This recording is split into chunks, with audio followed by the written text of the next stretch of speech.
Hello everyone, good morning to all of you. देखिए, आज का जो हमारा टॉपिक रहेगा इट्स मोस्ट इम्पोर्टेंट, पोटेंशियोमीटर।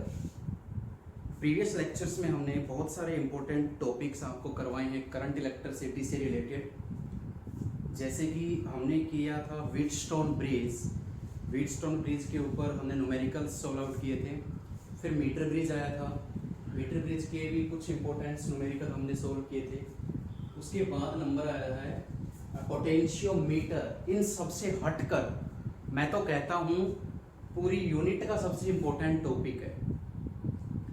क्या होता है ये, किस तरीके से काम करता है, इसकी कंस्ट्रक्शन, इसकी वर्किंग, इसका प्रिंसिपल, डेफिनेशन, यूज्ड और इसकी एप्लीकेशंस। तो आज पहला जो ये बहुत ही लेंथी टॉपिक है तो इसको हम पार्ट वाइज करेंगे। क्लियर? एक एक पार्ट को ध्यान से समझिएगा, बहुत डीपली स्टडी में करवा रहा हूँ पोटेंशियोमीटर की यहाँ पे। तो पोटेंशियोमीटर के बारे में कुछ एक इंट्रोडक्शन हम पढ़ लेते हैं। बेसिक इंट्रोडक्शन आपको मालूम होना चाहिए। देखिए, पोटेंशियोमीटर क्या होता है, नाम से ही मालूम चल रहा है, विच मेजर द पोटेंशियल डिफरेंस। ठीक है, तो क्या देती है ये, accurate value of potential difference. Potentiometer potential difference की वैल्यू हमें बताता है, एक्यूरेट वैल्यू बताता है, बिल्कुल एग्जैक्ट वैल्यू हमें ये बताता है। वैसे तो देखो, पोटेंशियोमीटर को मेजर करने के लिए हम वोल्टामीटर भी यूज कर लेते हैं, बट वोल्टामीटर में क्या होता है और इसमें डिफरेंस क्या है कि वोल्टामीटर एक्यूरेट रीडिंग नहीं दे पाता। ठीक है, क्योंकि वोल्टामीटर का खुद का एक रेजिस्टेंस होता है। क्लियर? ये बात आप आगे समझोगे, थर्ड यूनिट में आ जाएगी समझ में, मैग्नेटिक इफेक्ट में। तो देखिए, पोटेंशियोमीटर अगर हमें बहुत ही एक्यूरेट वैल्यू चाहिए तो हम पोटेंशियोमीटर का यूज करते हैं। वैसे ज्यादातर तौर पे हम वोल्टामीटर का यूज कर लेते हैं क्योंकि उसका साइज बहुत ही स्मॉल होता है, बहुत फास्ट वर्किंग होता है वो। ठीक है, कन्वेंसिंग होता है, इजी टू यूज होता है वो। तो बहुत सारे मामलों में, बहुत सारे एक्सपेरिमेंट्स में हम पोटेंशियल वोल्टामीटर को यूज कर लेते हैं पोटेंशियल डिफरेंस को मेजर करने के लिए। बट अगर आपको उसकी एक्यूरेट वैल्यू चाहिए तो हम पोटेंशियोमीटर का यूज करते हैं। ठीक है, ये तो हो गई इसकी बेसिक बातें। अब इसकी एग्जैक्ट डेफिनेशन क्या होती है, किस लिए इसको यूज किया जाता है, वो तो मैंने बता दिया। बट ये डिफरेंस, पोटेंशियल डिफरेंस मेजर करने के अलावा भी बहुत सारी चीजें हमें मेजर करके देता है। ये हमें बताएगा measure EMF of a cell, measure internal difference of a cell, internal resistance of a cell, compare EMF of two cell। ये इसकी तीन एप्लीकेशन है। इन तीनों एप्लीकेशन में से कोई भी एक एप्लीकेशन, एनी ऑफ वन, इनमें से कोई भी एक एप्लीकेशन एग्जाम्स में पूछी जाती है डेरिवेशन के तौर पे। चलिए स्टार्ट करते हैं। ये जो इसकी एप्लीकेशंस के डेरिवेशन है ये मैं आगे करवाऊंगा आपको। पहले तो पोटेंशियोमीटर को डीपली स्टडी कीजिए, उसको फील कीजिए कि पोटेंशियोमीटर एग्जैक्टली क्या होता है। एग्जैक्टली बताऊं तो पोटेंशियोमीटर एक इंस्ट्रूमेंट है, एक एक्सपेरिमेंट है जो कि लैब के अंदर है। आपका जब आपकी प्रैक्टिकल लैब है उसके अंदर पोटेंशियोमीटर आपको देखने को मिलेगा। तो जो कि मेजर करता है ईएमएफ, जो कि मेजर करेगा इंटरनल रेजिस्टेंस, जो कि कंपेयर करके देगा हमें टू सेल। तो चलिए डिटेल में हम स्टडी करते हैं पोटेंशियोमीटर की। चलिए,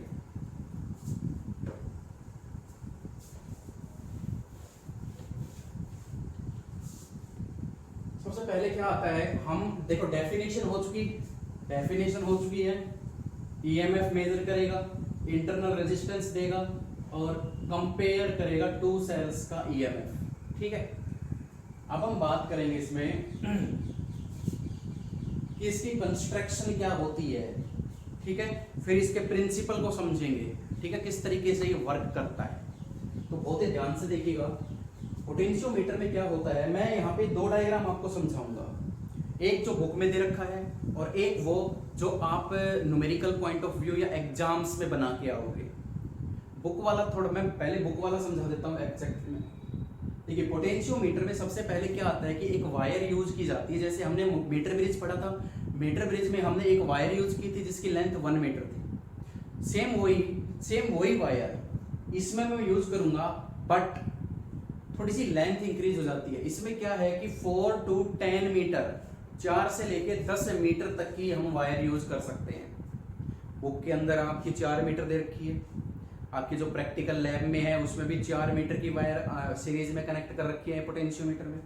ठीक है, तो हम भी यहाँ 4 मीटर की ही वायर लेके चलेंगे।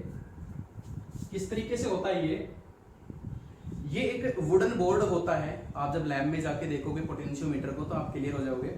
एक वुडन बोर्ड होता है, एक लकड़ी का फट्टा होता है, उसके ऊपर 4 सेगमेंट वायर के, मतलब 4 मीटर लंबी वायर है, उसके 4 सेम टुकड़े कह सकते हैं कि सेम पार्ट में उसको डिवाइड करके और सीरीज में कनेक्ट कर दिया जाता है। ठीक है, क्योंकि 4 मीटर बहुत लंबा होता है और इतनी लेंथ की वायर एक इतने से फट्टे के ऊपर नहीं एडजस्ट हो सकती। तो हमने क्या किया कि उसको 4 हिस्सों में डिवाइड कर लिया, 1 मीटर के 4 सेगमेंट। तो किस तरीके से किया, ये कॉपर स्ट्रिप्स लगी होती हैं कुछ, ये कॉपर स्ट्रिप्स लगी होती हैं इस तरीके से।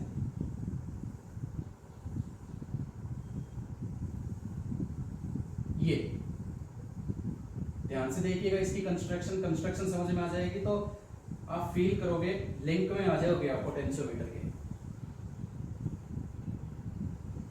ओके, ये कॉपर स्ट्रिप्स होती हैं लाइक ये दिस।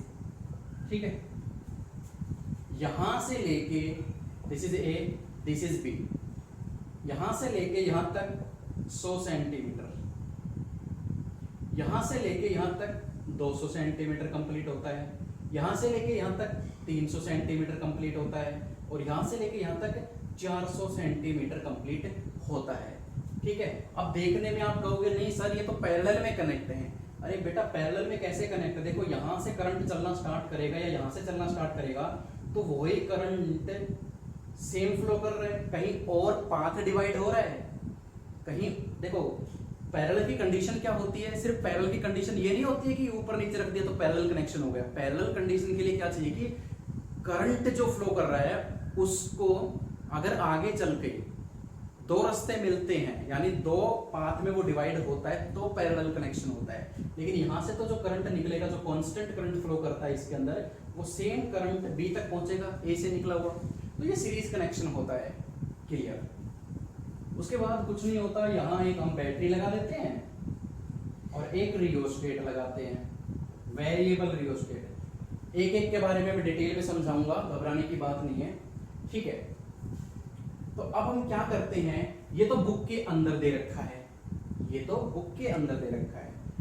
हम क्या करेंगे, जिस तरीके से मैं बना रहा हूं उसको देखिएगा, ध्यान से देखिएगा। That is A and that is B. ये मैंने एक वायर ली है जिसकी लेंथ कितनी है, 400 सेंटीमीटर। कितनी है, 400 सेंटीमीटर। मैंने इस तरीके के डिजाइन को, इस पूरी 400 सेंटीमीटर वायर को मैंने एक वायर के रूप में यूज कर लिया यहाँ पे, और ए से बी तक वायर 400 सेंटीमीटर, इसकी लेंथ मान लीजिए एल है। ठीक है, तो वायर के ऊपर ही बात करते हैं। सबसे पहला पॉइंट आता है आपका वायर का, तो सुनिएगा ध्यान से। वायर किस मटेरियल की बनी हुई होती है, आपको मैंने पहले भी बताया था। मीटर ब्रिज हो या पोटेंशियोमीटर हो, इसमें जो वायर हम यूज करते हैं वो मटेरियल किसका होता है, कांस्टेंटन और मैंगनीन, ये दोनों ही अलॉय होते हैं। और क्यों इन्हीं मटेरियल की वायर हम यूज करते हैं, क्योंकि इनका जो रेजिस्टेंस होता है ना बच्चों, वो चेंज नहीं होता टेम्परेचर इंक्रीज करने पे। समझ में आई बात? क्योंकि देखो इसमें से करंट फ्लो होगा तो हीटिंग इफेक्ट पैदा होगा, हीटिंग इफेक्ट टेम्परेचर इंक्रीज करेगा, टेम्परेचर इंक्रीज करने पे रेजिस्टेंस चेंज हो जाएगा, और एक बार रेजिस्टेंस चेंज हो गया ना वायर का, तो रीडिंग हमारी एक्यूरेट नहीं आएगी। तो याद रखना, इसमें हम जिस वायर का यूज करते हैं वो कांस्टेंटन और मैंगनीन की बनी हुई होती है, अलॉय होते हैं ये दोनों। और अलॉय की खासियत क्या होती है, उसकी जो कैपेबिलिटी क्या होती है, वो ये होती है कि टेम्परेचर इंक्रीज करने पे उनका रेजिस्टेंस नेग्लिजिबल चेंज होता है। ठीक है, चलिए वायर की बात हो गई। वायर के बाद हम इसको एक जोड़ देते हैं बैटरी के साथ, किसके साथ? बैटरी के साथ। इसकी ईएमएफ है ES, स्टैंडर्ड सेल है ये, स्टैंडर्ड बैटरी है ये, ठीक है। ये वो सेल है, ये वो बैटरी है जिसका ईएमएफ हमें नहीं निकालना, ये वो है, ये तो एक सोर्स का काम करेगी जो कि करंट पैदा करेगी, ठीक है। सारी बातें क्लियर हो रही हैं, ध्यान रखना। आप इसको उल्टा भी लगा सकते हो, यहाँ नेगेटिव इधर पॉजिटिव, एज योर चॉइस। फिर हम इसमें कनेक्ट करते हैं एक रियोस्टेट, और किस तरीके का रियोस्टेट हमने लगाया है? Variable rheostat. अब दूसरे नंबर पे आता है वेरिएबल रियोस्टेट।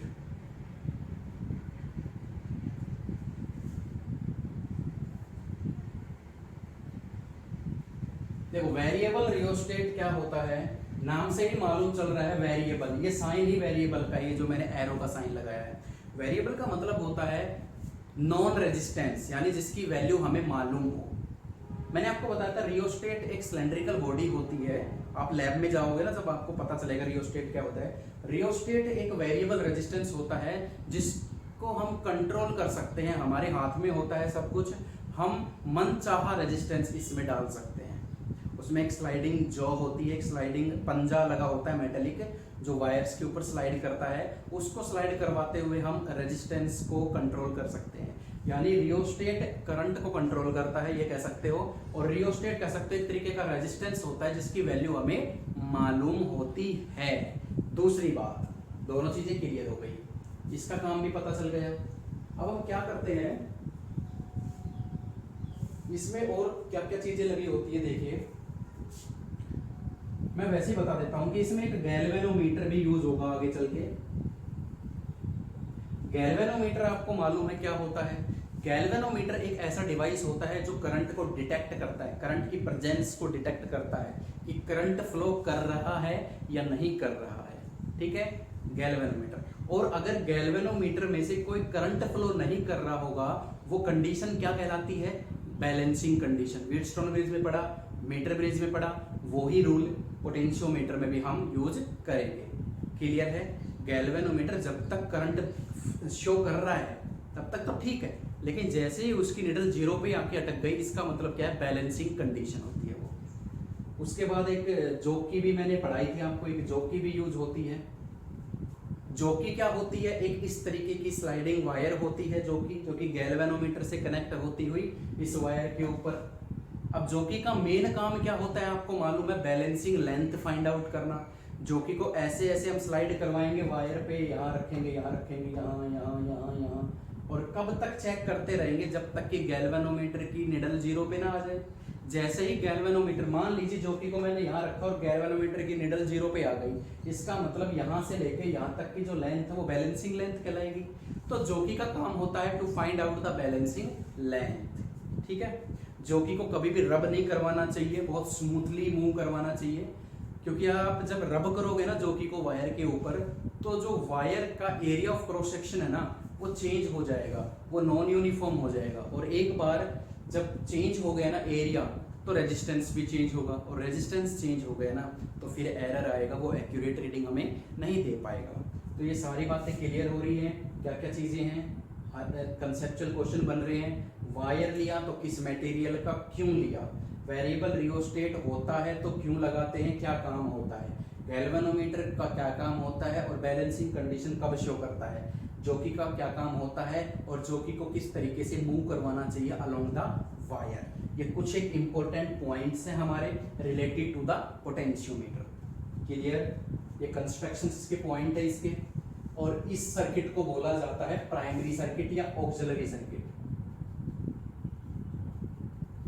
इस सर्किट को बोला जाता है ऑक्सिलरी सर्किट। आज का जो हमारा वीडियो है वो सिर्फ और सिर्फ इसी के ऊपर है कि ऑक्सिलरी सर्किट किस तरीके से काम करती है। हम सिर्फ प्रिंसिपल फाइंड आउट करना चाह रहे हैं कि किस सिद्धांत के ऊपर ये काम करेगा। अब मैं आगे का मुद्दा करता हूं। हमें डेफिनेशन पढ़ ली कि डेफिनेशन, पोटेंशियोमीटर एक इंस्ट्रूमेंट होता है जो कि फिजिक्स लैब में यूज किया जाता है, जो कि फाइंड आउट करता है इंटरनल रेजिस्टेंस, ईएमएफ, और compare the EMF of two primary cell और पोटेंशियल डिफरेंस।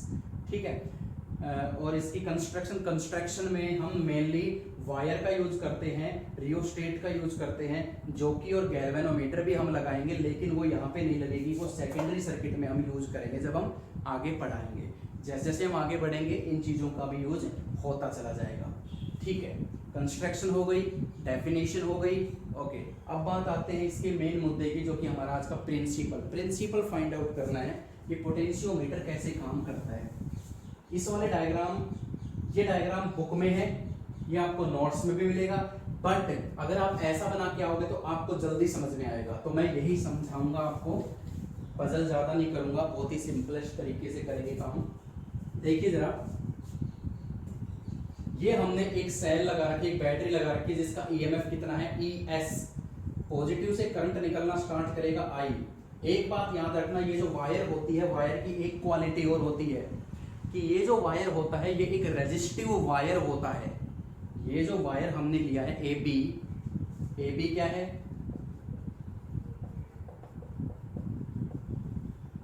रेजिस्टिव वायर, यानी उसका खुद का एक रेजिस्टेंस है।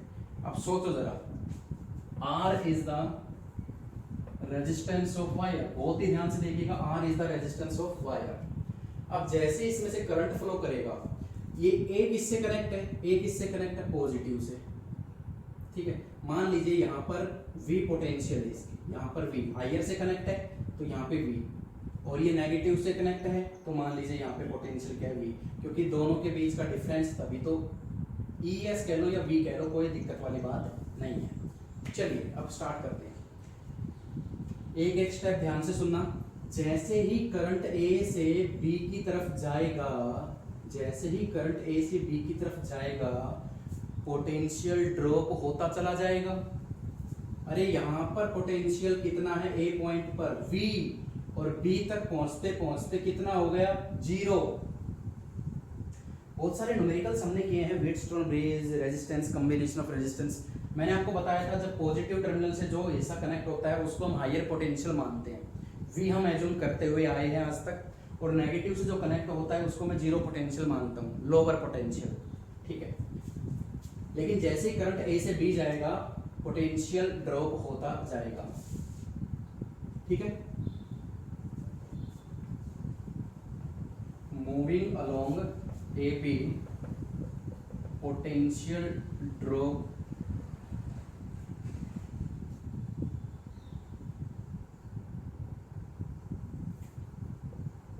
Will be drop. ठीक, पोटेंशियल ड्रॉप होती जाएगी। तो सबसे पहला मुद्दा तो ये है कि जब इसमें से करंट फ्लो करेगा तो कितना करंट फ्लो करेगा। करंट का फॉर्मूला क्या होता है, total EMF upon total resistance. तो टोटल EMF कितनी है, ES, और टोटल रेजिस्टेंस कितना है, एक तो रियोस्टेट रेजिस्टेंस है प्लस में एक वायर का रेजिस्टेंस है। तो याद रखना ये टोटल करंट है, यूज होगा न्यूमेरिकल में। क्लियर, ये बात होगी टोटल करंट की। लेकिन जैसे ही करंट A से B की तरफ जाएगा पोटेंशियल क्या होती जाएगी, ड्रॉप। अब सोचो जरा, इस पूरे वायर की लेंथ कितनी है, L। इस पूरे वायर की लेंथ कितनी मानी हमने, L। तो पूरी लेंथ के अक्रॉस पोटेंशियल डिफरेंस कितना है, मुझे बता सकते हो। यहाँ पोटेंशियल ड्रॉप कितना, पोटेंशियल कितना है V, और यहाँ पोटेंशियल कितना है 0, तो पोटेंशियल डिफरेंस कितना है V माइनस 0 V। तो पूरी लेंथ में पोटेंशियल डिफरेंस कितना है V।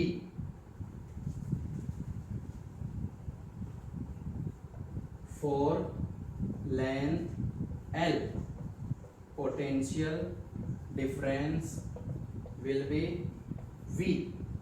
For length 1 potential difference कितना हो जाएगा, V बाई L। 1 मीटर पे सोचो जरा, पूरी लेंथ में पोटेंशियल डिफरेंस कितना है V, और यहाँ 0 है, तो L लेंथ के अलोंग पोटेंशियल डिफरेंस कितना है V। तो 1 मीटर या 1 सेंटीमीटर में, यानी पर यूनिट लेंथ में पोटेंशियल डिफरेंस कितना होगा, V बाई L। तो V बाई L जो मैंने लिखा है ना, इसी को बोला जाता है K, और यही होता है हमारा potential gradient. That is the potential gradient denoted by K। यानी 1 यूनिट लेंथ पर कितना पोटेंशियल डिफरेंस है या पर यूनिट लेंथ पर कितना पोटेंशियल ड्रॉप हो रहा है, कितना पोटेंशियल कम होता जा रहा है, that is known as the potential gradient V by L। अब मैं तो एक एग्जांपल दे दूंगा, आपको और ज्यादा क्लियर हो जाएगा। ठीक है, पोटेंशियल ये ग्रेडियंट हो गया, इसकी यूनिट और लिख सकते हैं हम, V की वोल्ट, लेंथ की मीटर, वोल्ट पर मीटर या वोल्ट पर सेंटीमीटर। ठीक है, क्लियर हो रही है सारी बातें? चलिए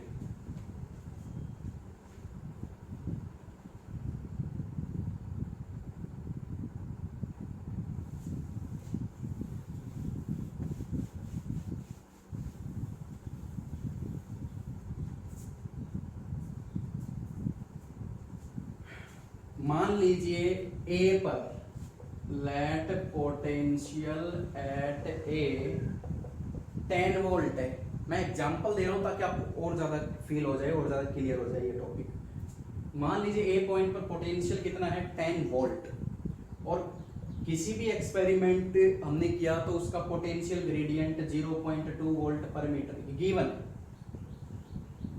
ठीक है, पोटेंशियल हो गए और हम चले कितना, हम 10 सेंटीमीटर चले।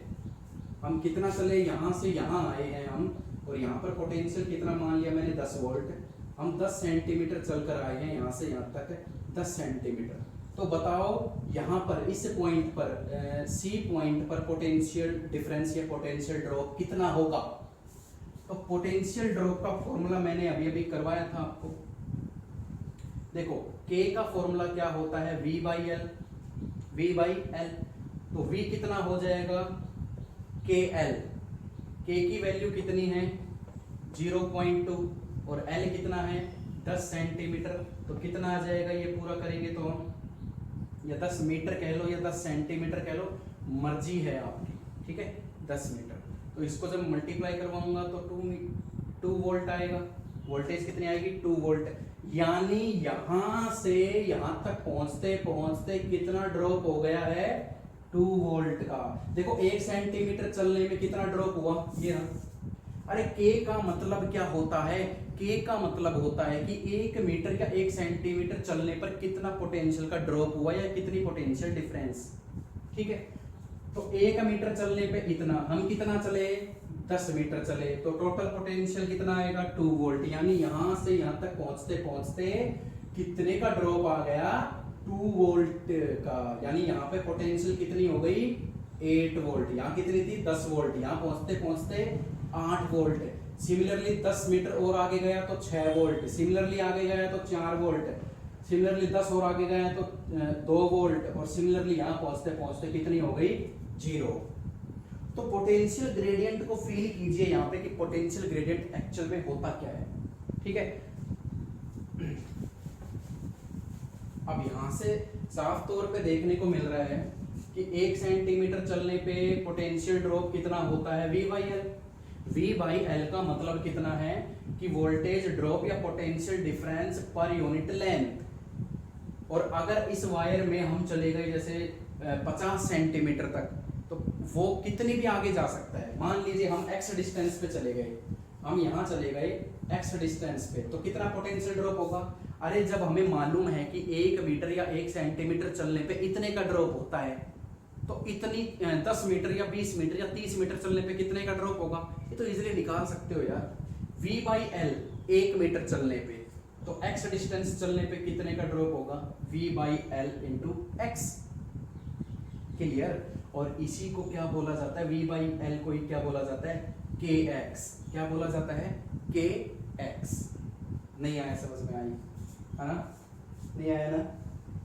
यहां से भी आप देख सकते हो क्रॉस मल्टीप्लाई जब मैं इसको करवाऊंगा तो यहां से साफ तौर पे देखने को मिल रहा है कि v की वैल्यू कितनी आ रही है kx। मल्टीप्लाई करवाऊंगा, यहां देखो l लिख रखा है, लेकिन मैं कितना चलाऊं x डिस्टेंस चलाऊं। ये तो फॉर्मूला बन गया कंप्लीट लेंथ का। अब ये l तो कितनी भी हो सकती है आपके पास, कहीं भी वो जोकी को रख सकता है, कहीं भी गैल्वेनोमीटर जीरो डिफ्लेक्शन शो करवा सकता है। तो याद रखना हमेशा, अगर आप इसको x नाम देते हो, चलो ये तो ग्रेडियंट का फॉर्मूला लिख दिया मैंने, अब आप, मैं सीधा सीधा आपसे एक बात कहता हूँ, मैं कहता हूँ बेटा यहाँ से यहाँ तक चले आप, बस यहाँ से यहाँ तक जैसी जॉब की मूव करवाई, यहाँ गैल्वेनोमीटर ने जीरो डिफ्लेक्शन शो कर दिया, वो डिस्टेंस कितना है, एक्स डिस्टेंस, तो पोटेंशियल ड्रॉप कितना होगा। तो साफ तौर पे जब आपको माइंड में पता है यार 1 सेंटीमीटर का मुझे मालूम है V/L होता है, 1 सेंटीमीटर का मुझे मालूम है V/L होता है, तो एक्स डिस्टेंस का कितना हो जाएगा, एक्स हो जाएगा, और V/L भी क्या होता है, K potential gradient into x. Clear है। तो मैं इसको इस तरीके से लिख सकता हूँ, अगर क्रॉस मल्टीप्लाई में करवाऊं तो मैं इसको इस तरीके से लिख सकता हूँ, KL, x मानो तो x ले लो, L मानो तो L ले लो, y मानो तो y ले लो, z मानो तो z ले लो। अरे डिस्टेंस को किसी चीज से आप रिप्रेजेंट कर सकते हो भाई। k की वैल्यू हमें मालूम है V/L होती है भाई, k की वैल्यू V/L फिक्स, ठीक है। तो मैं इसको इस तरीके से लिख सकता हूँ, मैं इसको इस तरीके से लिख सकता हूँ कि लेंथ को जब मैं इंक्रीज करूंगा, लेंथ जितनी ज्यादा बढ़ती जाएगी पोटेंशियल ड्रॉप उतना ही होगा, लेंथ जितनी कम होती जाएगी पोटेंशियल ड्रॉप उतना ही कम होगा। तो potential difference across the wire is directly proportional to the length of wire. ये वो लेंथ मत सोचना वो 400 मीटर की जो फिक्स है, ये एल बैलेंसिंग वाली है कि कहाँ किस पॉइंट पर हमें, किस लेंथ के किस पॉइंट पर हमें पोटेंशियल डिफरेंस फाइंड आउट करना है। तो जितनी ज्यादा लेंथ लोगे उतना ही ज्यादा पोटेंशियल ड्रॉप आएगा। अरे सिंपल सी बात है भैया, 1 मीटर चलने पे मैं कहूँ 2 वोल्ट का ड्रॉप आता है 1 मीटर चलने पे, मैं कहूँ 5 मीटर चला मैं, कितने का ड्रॉप आया, 10 वोल्ट का। मैं कहूँ 50 मीटर चला मैं, तो 50 मीटर में कितने का ड्रॉप आएगा, 50 मल्टीप्लाई 2 100 का। अरे लेंथ जितनी बढ़ाओगे पोटेंशियल ड्रॉप उतना ही होगा, लेंथ जितनी कम करोगे पोटेंशियल ड्रॉप भी कम होता चला जाएगा। तो सही तो लिखा है मैंने कि potential difference across the wire is directly proportional to the length या balancing length of wire. That is the principle of potentiometer, that is the principle of potentiometer. आपको कुछ ज्यादा सोचने की ही जरूरत नहीं है, बिल्कुल लॉजिक काम मैंने करवाया है यहाँ पे। एक बार इसको फास्ट रिवाइज कर लेते हैं। देखिए ज्यादा कुछ लिया, एक वायर लिया मैंगनी में कांस्टेंट का, फिर हमने एक सेल बैटरी लगाई जिसका EMF ES भी मान सकते हो या V भी मान सकते हो, एक रियोस्टेट लगाया जिसका रेजिस्टेंस हमें मालूम है, जिसके रेजिस्टेंस को हम चेंज कर सकते हैं, ठीक है, ठीक है। फिर हमने देखा कि जैसे ही इसमें से करंट फ्लो करवाया, करंट फ्लो जब A से B की तरफ होगा तो पोटेंशियल ड्रॉप होता चला जाएगा, बट 1 सेंटीमीटर या 1 मीटर चलने पर जितना पोटेंशियल ड्रॉप होता है ना, वो होता है potential gradient denoted by K, वो हमने ले लिया। फिर हम कितना भी चले उसके अकॉर्डिंग हम बता सकते हैं कितना पोटेंशियल ड्रॉप होता है, दैट इज द प्रिंसिपल।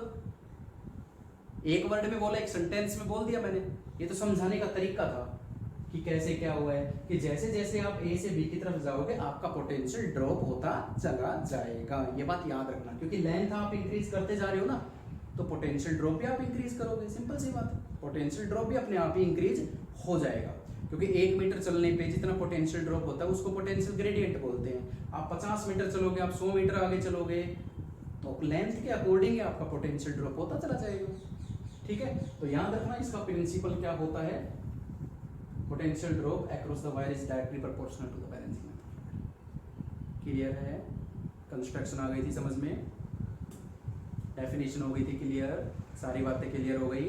अगर फिर भी कोई प्रॉब्लम आती है तो प्लीज कंसल्ट विद मी। एक बात और बताना चाहूंगा, बैटरी को आप उल्टा लगा दोगे तो यहाँ पर 0 पोटेंशियल आ जाएगी, यहाँ पे V पोटेंशियल आ जाएगी, तो जरूरी नहीं यहाँ से यहाँ जाते वक्त पोटेंशियल ड्रॉप होगी, वो तो बैटरी के ऊपर डिपेंड करता है। अगर यहाँ पे हायर पोटेंशियल है तो ये इधर जाओगे तो ड्रॉप होती चली जाएगी, और यहाँ पे लोअर पोटेंशियल है तो इधर जाओगे तो इंक्रीज होती चली जाएगी। बात तो वही है, पोटेंशियल ग्रेडियंट तो वही रहेगा, वो तो चेंज होना नहीं है, ठीक है। तो that is the concept of potentiometer, theory करवाई है मैंने ये, ठीक है।